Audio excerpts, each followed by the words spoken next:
Good morning students.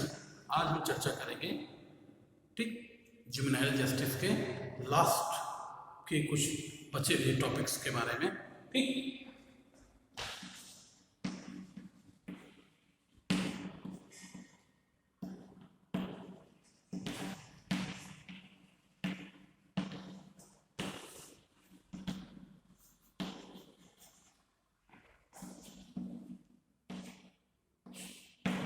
ठीक section कौन कौन सेक्शन के बारे में चर्चा करेंगे।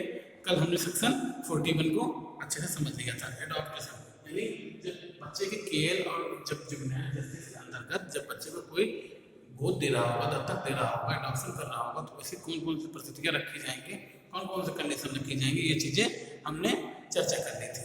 ठीक, आज हम चर्चा करेंगे फोस्टर केस में। ठीक,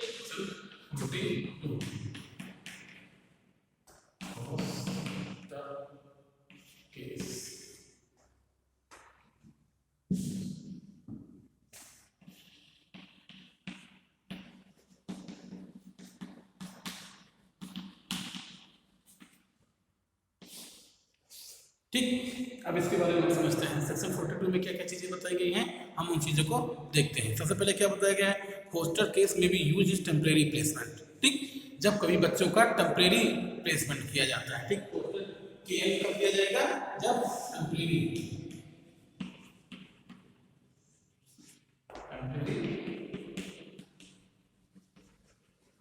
फोस्टर केयर में जब कोई व्यक्ति, ठीक, जैसे मान लीजिए कोई बच्चा दे दिया गया है समिति के सामने, ठीक है, और उसे एक कहीं किसी बच्चे या माता पिता को दे दिया जाता है कुछ दिन को ध्यान में रखने के लिए। तो ऐसी परिस्थिति में कब देखा जाएगा, जब उसे केवल टेम्परेरी प्लेसमेंट किया जाएगा बच्चों का। ठीक, पहले चीज़ें क्या है, temporary placement of the infant who is the ultimately given by the adoption. ठीक है, दत्तक जिसी तरह दत्तक दिया जाता है उसी टेम्परेरी किसी तरह से उन्हें दिया जाएगा। ठीक है, क्या होता है यार टेम्परेरी प्लेसमेंट का मतलब, जहाँ पे बच्चों को दत्तक के रूप में, एडॉप्शन के रूप में दे दिया जाता है, जो बच्चों को देख रेख करेंगे। ठीक है, यह जो फॉस्टर केयर होती है वह किसी भी शॉर्ट पीरियड या लॉन्ग पीरियड के लिए होती है। ठीक है, किसी फैमिली के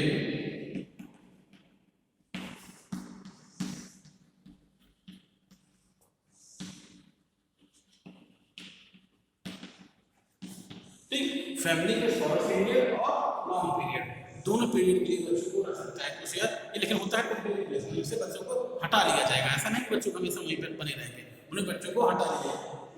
ठीक है, लेकिन वो वहाँ पे बच्चे यहाँ पे रखे जाएंगे, उनकी केयर में रखे जाएंगे, उनका एक ऐसा संबंध होगा, फॉस्टर संबंध होगा। जैसे आपने उसमें मुस्लिम में पढ़ा था धात्रीय संबंध क्या होते हैं, हिंदू में संबंध पढ़ा था धात्रीय संबंध क्या होते हैं। धात्रीय संबंध को समझने में क्या होता है, धात्रीय संबंध यह होता है, ऐसा माना जाता है जब कोई बच्चा होता है, ठीक है, वह अपनी माँ का दूध न पीकर किसी अन्य महिला के साथ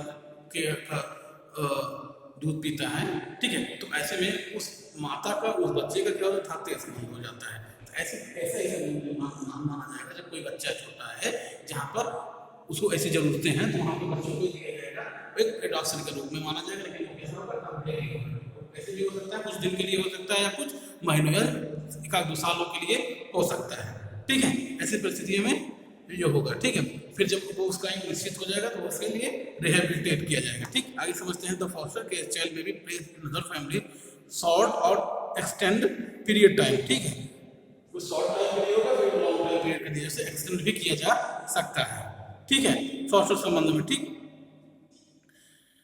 अब हम देखते हैं स्टेट गवर्नमेंट में भी make the rule the purpose of carrying the scheme foster care programme in the child. ठीक, स्टेट गवर्नमेंट इसमें रूल बना सकती है।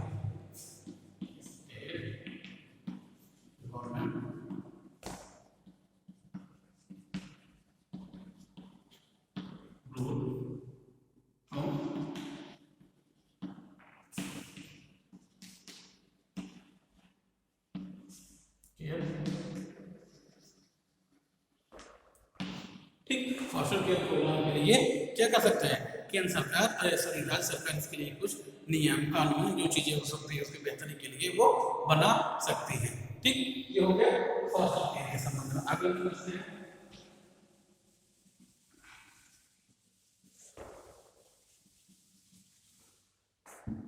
सेक्शन 43 सेक्शन 43 के बारे में क्या है? स्पॉन्सरशिप।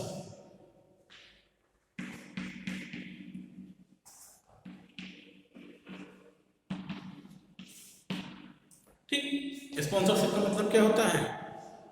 स्पॉन्सरशिप का होता है उत्तरदायित्व। ठीक, जब किसी बच्चे का कोई उत्तरदायित्व दिया जाएगा, स्पॉन्सरशिप उत्तर।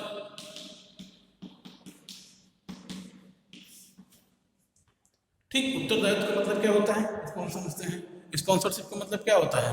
इसमें हम ये ऐसे समझते हैं, जब कभी कोई बच्चे को क्या कर दिया जाता है, जब कभी किसी बच्चे को उसकी देख रेख के लिए, उसकी कुछ चीज़ों के लिए कोई परिवार उसे ग्रहण कर लेता है, क्या देता है, उसकी शिक्षा के लिए स्पॉन्सरशिप होता है। जैसे नहीं है, आपने सुना होगा कि न्यूज़ में स्पॉन्सरशिप होते हैं, क्रिकेट में स्पॉन्सरशिप होते हैं, जो प्रयोजन कराते हैं। जैसे कि एक बच्चा है, ठीक है, ठीक, ये एक चाइल्ड है,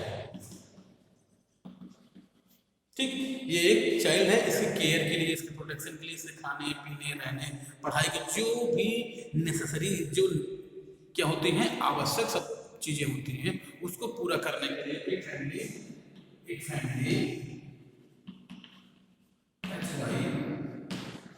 ये हस्बैंड और वाइफ है, ये स्पॉन्सरशिप कर लेते हैं इस बच्चे की सारी देख रेख हर एक चीज़ की पूर्ति के लिए। तो क्या माना जाएगा? ये स्पॉन्सरशिप माना जाएगा। इसी तरह से स्पॉन्सरशिप माना जाता है। ठीक है, तो देखते हैं सेक्शन में क्या लिखा हुआ है। सेक्शन में लिखा हुआ है, द स्पॉन्सरशिप प्रोग्राम में भी provide the supplementary support of the family. Family के द्वारा एक सप्लीमेंट्री सपोर्ट किया जाएगा, किसको? चाइल्ड होम्स के लिए, स्पेशल होम्स के लिए। Meet the medical nutrition education need children with the view of improving the quality of life, जिससे बच्चों की क्वालिटी ऑफ लाइफ बेहतर हो सके। ठीक है, कोई परिवार जिसकी जरूरत है, स्पॉन्सरशिप करना चाहता है कोई बच्चा, तो कहाँ जाएगा?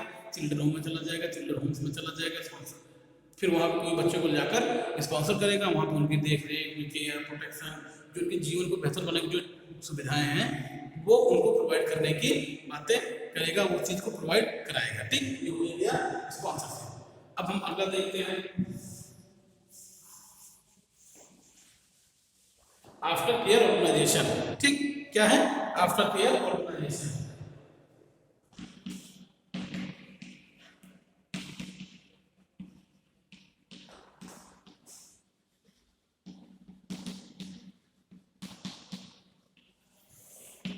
आफ्टर केयर ऑर्गेनाइजेशन का मतलब क्या होता है? आफ्टर केयर ऑर्गेनाइजेशन का मतलब होता है, इसको हम थोड़ा बेहतर तरीके से समझते हैं, जब कोई बच्चा 17 साल का हो जाता है। ठीक, जब कोई बच्चा 17 साल का हो जाता है, ठीक, 17 साल से 20 साल के बीच में, यानी कि वो 3 साल तक वो आफ्टर केयर ऑर्गेनाइजेशन नाम की एक इंस्टीट्यूट रहेगा, संस्थान रहेगा। ठीक है, वहाँ पे रहकर अपनी जो चीज़ें उसको भविष्य में क्या करना है, कैसे करना है, वो सभी चीज़ें अपने आप को वहाँ पे चीज़ों को स्थापित करेगा। ठीक है, भविष्य में क्या क्या चीज़ें करनी है, कैसे करनी है, वो सब चीज़ों के बारे में वो बेहतरी से जानेगा। एक प्रकार से उसको करियर बिल्डअप प्रोग्राम तरह का चलाया जाता है। ठीक है, इसको समझते हैं क्या होता है। ठीक, आफ्टर केयर प्रोडक्ट ऑर्गेनाइजेशन में क्या होता है, जहाँ पर जो चाइल्ड होम्स होते हैं, ठीक है, स्पेशल होम होते हैं, वहाँ से बच्चों को छोड़ देने के पश्चात ठीक क्या किया जाता है, ताकि वो एक ऑनेस्टली ईमानदार परिश्रमिक को जीवन बिताने योग्य बनाया जा सके। ठीक, ताकि वो जब वो स्पेशल होम ठीक है चाइल्ड वहाँ से उन्हें हटाया जाता है, तो उनको एक बेहतर ईमानदार और एक अच्छा जीवन बिताने के लिए एक यहाँ पर उन्हें भेजा जाता है। वो कहाँ पर केवल 3 साल रहेंगे, 17 से 20 साल तक। ठीक है, इसमें स्टेट गवर्नमेंट ने बहुत सारा योगदान दिया है। स्टेट गवर्नमेंट ने इसके बारे में बहुत चीज़ें बताई हैं। ठीक है, अब इसको समझते हैं। सेक्शन 44 में क्या चीज़ें गई है, आफ्टर केयर ऑर्गेनाइजेशन का एक इंस्टीट्यूट के रूप में स्थापित किया जाएगा, जिसे रिकॉग्नाइज किया जाएगा स्टेट गवर्नमेंट द्वारा। ठीक है, जो एक्ट द्वारा संचालित किया जाएगा। ठीक, अगला क्या है, आफ्टर केयर ऑर्गेनाइजेशन में क्या होता है, उनके जितने भी वहाँ पे कार्यक्रम कराए जाएंगे, उनमें जितने चाइल्ड के उनके जुवेनाइल जितने बच्चे होंगे, वहाँ के देख रेख के लिए उनका सभी चीज़ें वहाँ पे प्रोवाइड कराई जाएंगी, ताकि वहाँ बेहतर उद्योग में जा सके, ईमानदार हो सके, परिश्रमी हो सके, अपने जीवन को बेहतर बना सके। ठीक है, इन सब चीज़ों के लिए स्टेट गवर्नमेंट ऐसा प्रोवाइड कराते हैं। ठीक, और क्या है इसके लिए इसके लिए क्या एक वो एडवाइजर भी रखा जाएगा, ताकि और उन्हें समय समय पर एक पर्यवेक्षक के रूप में एग्जामिनेशन के तौर पे अधिकारी होगा, जो ठीक है किसके द्वारा अपॉइंट होगा, जो राज्य सरकार द्वारा अपॉइंट होगा, और समय समय पर स्थितियों पर जाकर एक वहाँ की रिपोर्ट तैयार करेगा कि वहाँ के बच्चे कैसे रह रहे हैं, क्या कर रहे हैं, क्या क्या चीज़ें हैं जो वास्तव में एक्ट में दिया गया, क्या उसका पालन किया जा रहा है कि नहीं, ठीक है, क्या उनका पालन किया जा रहा है कि नहीं। The preparation of submission report provision officer, ठीक है, provision officer if any officer appointed by the state government respect of the each juvenile और the child prior discharge from the special home, ठीक है, children home regarding to the necessity of the nature care juvenile, बच्चों के बारे में सभी चीज़ों के बारे में क्या चीज़ें वहाँ पे हो रही, वही चीज़ें जो चीज़ें हो रही, क्या वो सब अपनाया जा रहा है कि नहीं, इन सब चीज़ों को देखकर वो एक रिपोर्ट तैयार करेगा और उसी रिपोर्ट के आधार से ही इसमें सभी चीज़ें की जाएंगी, ठीक। और एक चीज़ इसमें है, ठीक है, आफ्टर केयर ऑर्गेनाइजेशन में क्या कीजिएगा, जो सर्विस होगी वो उसका लेवल बेहतर होगा, सर्विस के लेवल को भी बेहतर बनाने के प्रयास किए जाएंगे। कहने का मतलब है for the standard and nature of the service maintain the such of the care organisation, यानी कि जहाँ पे बच्चे काम कर रहे होंगे, जहाँ पे रह रहे होंगे आफ्टर केयर ऑर्गेनाइजेशन में, उनके स्तर, जीवन स्तर को बेहतर बनाने के जो उपाय किए जाएंगे वो भी किए जाएंगे। और क्या है लास्ट इसमें, for the other matter may necessary for the purpose carrying out the scheme after care program juvenile or the child, ठीक है। उसके बाद जो भी इसकी चीज़ें रखी जाएंगी, जो भी चीज़ें रखी जाएंगी, कहने का मतलब होगा ऐसे बच्चों का देख रेख के लिए, ठीक है, जो भी उपबंध और जरूरत होगी उसके लिए उन्हें फॉलो कराया जाएगा, ठीक। तो अभी हम लोगों ने समझा क्या क्या चीज़ें, अभी हम लोगों ने जुवेनाइल जस्टिस के बारे में पूरी चीज़ें समझी, पढ़ी, ठीक। जुवेनाइल जस्टिस एक्ट अब पूरी तरह से कंप्लीट हो गया, ठीक। अब हम देखते हैं और क्या क्या चीज़ें हो सकती हैं, ठीक। जुवेनाइल जस्टिस हमने देख लिया। अभी तक हमने क्या देखा, चाइल्ड के जितने भी एक्ट्स थे, बच्चों को जितनी भी सुविधाएं दी जाती थी, ठीक है, कौन कौन से कानून बेहतर के लिए बनाए थे, ठीक है। तो अभी हमने क्या क्या देखा, हमने बहुत सारे चीज़ देखी, हमने कौन कौन से बहुत सारे एक्ट पढ़े, संविधान में कौन सा प्रावधान किया है, अंतर्राष्ट्रीय स्तर पर कौन कौन से कन्वेंशन किए बच्चों को लेकर, ठीक है, भारत में रहे कौन कौन से कानून बनाए गए हैं, ठीक। दंड संहिता में कौन से कानून दिए गए हैं, हिंदू लॉ में कौन से कानून दिए गए हैं, मुस्लिम लॉ में कौन से कानून दिए गए, सभी चीज़ों को अध्ययन करके हमने इस लॉ एंड चाइल्ड लॉ को हमने बेहतर तरीके से समझा, ठीक है। चाइल्ड लॉ को हमने बेहतर तरीके से समझा, जिसमें जितनी भी खामियां थी हमने इसको देखा। आज भी देखा जाए तो जो परिस्थितियाँ बनी हुई हैं भारत में, भले आपके पास अपने कानून हैं, भले आपके पास अपनी चीज़ें हैं, लेकिन क्या वास्तव में इन कानूनों का इम्प्लीमेंटेशन कहाँ तक होता है, ठीक है। ये सबसे ज़रूरी बात हो जाती है, कानून को बनाना और उसको इम्प्लीमेंट करना दोनों एक सिक्के के दो पहलू के रूप में होते हैं। कानून तो बना दीजिए, क्या वास्तव में उस कानून का लागू किया जाना क्या हो रहा है समाज में, इन सब चीज़ों को देखते हैं, ठीक है।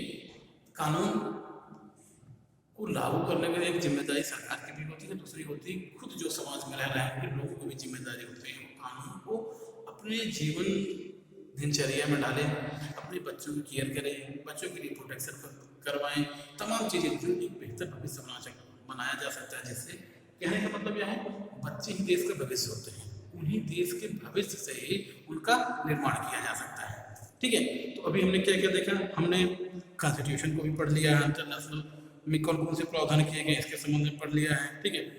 Problem of consumption of the birth में कौन कौन सी चीज़ें होती है हमने देखा, 316 से लेकर 15, 16, 17, 18 तक हमने चीज़ें देखी, ठीक। हमने मैटरनिटी से संबंधित चीज़ें देखी, ठीक है। फैमिली रिलेशन भी हमने देखे, चाइल्ड लेबर हमने पढ़ा, ठीक।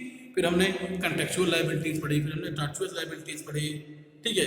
फिर हमने आईपीसी में 82, 83 ये सब सेक्शन देखे, 299 सब थर्ड एक्सप्लेनेशन, ठीक है, और 366 A, 372, 376 ये सब चीज़ें हमने देखा, ठीक। चाइल्ड मैरिज प्रोटेक्शन एक्ट को हमने अच्छे से समझा, यानी तमाम चीज़ें जो हो गई थी हम लोगों ने, फिर हमने जुवेनाइल जस्टिस चीज़ों को देखा और इस चीज़ों को समझा, ठीक है। तो हमने पूरी जुवेनाइल जस्टिस इस प्रकार से पूरी चाइल्ड एंड केयर प्रोटेक्शन में हमने ऐसी यात्रा की, ठीक है। अब आपका ये पेपर क्या होगा, पूरी तरह से समाप्त हो गया है।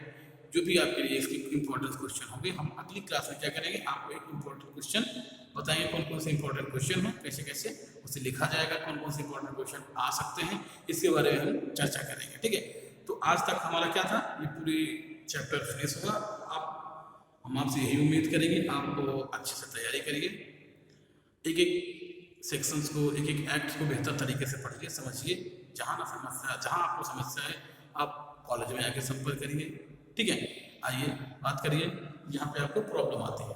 ठीक, तो आज की क्लास यहीं तक समाप्त होती है। अगले वाली क्लास में क्या चर्चा करेंगे? अगले वाली क्लास में हम देखेंगे कौन कौन से ऐसे इंपॉर्टेंट क्वेश्चन हैं, आपको इंपॉर्टेंट क्वेश्चन को हमारे बारे में बता देंगे, उसको लिखा कैसे जाएगा इसके बारे में उसको बता देंगे, कितनी चीज़ों के हमने आपको इसमें बताया है। Thank you.